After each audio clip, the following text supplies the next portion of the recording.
Hello and welcome again to the Football Hub. How was your weekend? Mine was great. I hope you are having a blissful Monday. I'm happy to see you guys, meet with you guys once again. A lot happened this weekend in the world of football in the Premier League. Um, there is a lot of injuries. Let me start by even saying there is a lot of injuries that is going around. A lot of first team players have had injuries. This last weekend now, it was Danny Kabaya having an ACL too, and he's going to come back next year, October 2025. That's a very long time in football. But moving on there to the Premier League, a lot of things happened in Premier League. Liverpool played against Crystal Palace away, and Liverpool won that game 1-0. That game, there was Crystal Palace was supposed to have had a penalty. Whatever you think of it, I just feel it. That's my opinion. Crystal Palace was supposed to have had a penalty, but beyond that, in the second half, Crystal Palace deserved to have at least gotten a point from that match. They had a lot of chances that they just couldn't bury. Which is unfortunate for them. Same thing with Man City too. Man City won that match 3-2 against Fulham, but Adama Traore missed two one-on-one chances. In fact, Guardiola had to go and meet up with him at the end of the match and thank him for missing those matches. That's what gave them the 3 points. They would have drew that match or even lost that match. Then Tottenham yesterday. Spursy Tottenham. Tottenham will always be Tottenham. These are making about the 10th time or the 11th time that Spurs will be leading a match 2-0 and end up losing that match. They will be leading in a match 2-0, scoring 2 goals plus, and then they will lose that match. That's Spurs for you. That's the history of Tottenham. And they were 2-0 up the first half against Brighton. Very good performance. Outplayed Brighton in that first half, only for them to go into the second half and then they lost all composure, lost all integrity, dignity, no response, no accountability in that second half, and they ended up, in fact, within let me say 20 minutes. Within 20 minutes, Brighton were up 3-2, and that's how the match ended. It was just Spurs being Spurs. And then moving on, Aston Villa against Manchester United. Aston Villa against Manchester United. It was just, it was a boring match. Man U cannot score to even save their lives.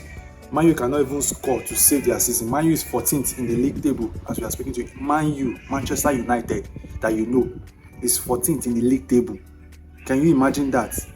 Man United, this is about the third time they are having the worst start in this decade. The first time it was, I think, in 2019-2020 season when Ole Gunnar Solskjaer was their coach. After 7 matches, they had 9 points. Last season was Ten Hag equaled that record. Only for him now to beat it this season now with only 8 points after 7 matches, which is just an aberration. It is an abomination for a club the size of Man United to have this kind of start. It is just, I know a lot of Man U fans last season were saying, they had a better season than Arsenal. A lot of them wanted to argue that they had a better season than Arsenal because they won an FA Cup or they won one Carabao Cup. They felt they had a better season than Arsenal, which is just crazy. What a manager will be judged on every time is the league, not cup competitions. Whenever you see Real Madrid fans, they don't win the La Liga and they don't win the Champions League. They win maybe whether it's a Copa del Rey or Super or whatever cup. You see them, they get angry. You see them blasting their coach and blasting the team because that's not the level. That's not their level. And these are Man U is one of the biggest clubs, and they're celebrating FA Cup wins. I was like, wow, good for you. But where are they now? 14th. I was looking at one stat yesterday. Arsenal dropped 9 points in 2024, while Manchester United has dropped over 30 points in 2024 alone, and we are just in October. They've dropped over 30 points. They are on their way to dropping over 50 or 60 points in one calendar year, which is so bad for Manchester United. Anyway, moving on to Arsenal against Southampton. It was a good match. Southampton tried to tried to see whether they can get a win or get something from that match, but it was just too much for them. In the first half, Arsenal had a lot of chances with no cutting edge. This is where I can tell you that Gabriel Jesus is finished. he's completely finished. That guy should just, prepare his bags and move to Saudi. That guy is not it anymore since he came back from that injury. The one thing that annoys me where Gabriel Jesus is the fact that I understand the fact that you are trying to get your confidence back and you're trying to get back in amongst the goals. You understand? But whenever you have chances, instead of you to lay the pass for your teammate to score, you want to be selfish and then you end up losing both the chance and both the ball. What good comes from that?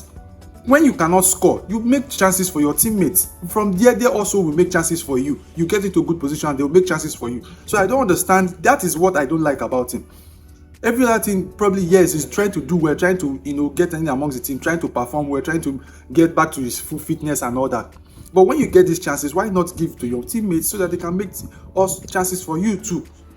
The same thing with Sterling. Sterling is just off it.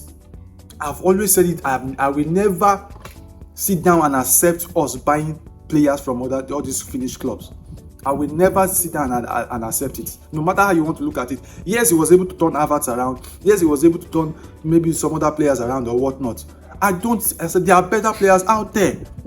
There are better players out there.